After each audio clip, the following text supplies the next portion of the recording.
Hi, I'm Nikki Jabor, and do you know the difference between determinate and indeterminate tomatoes? Flip through any seed catalog or read the tags of tomato seedlings at a garden center, and you're likely to see the variety described as either determinate or indeterminate.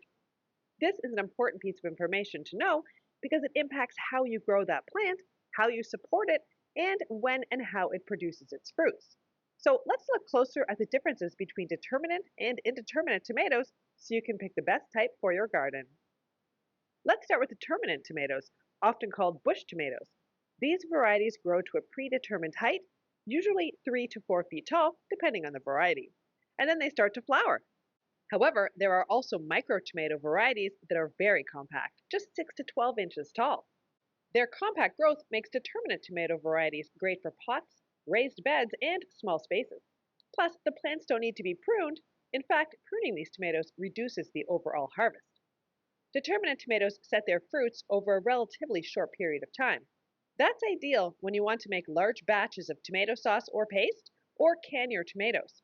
There are many outstanding varieties of determinate tomatoes you can grow, and my favorites include Celebrity, Early Girl, Galahad, Glacier, Defiant, and Mountain Merit. Indeterminate tomatoes, on the other hand, are known as vining tomatoes for their robust growth. The plants can reach heights of up to 7 feet, and because of this, should be supported on sturdy stakes or heavy-duty cages. I like to use 7-foot tall wooden stakes, tying up the new growth to the supports every 10 to 14 days. Unlike determinate tomatoes, indeterminate varieties produce flowers and fruits all season long until the autumn frost kills the plants.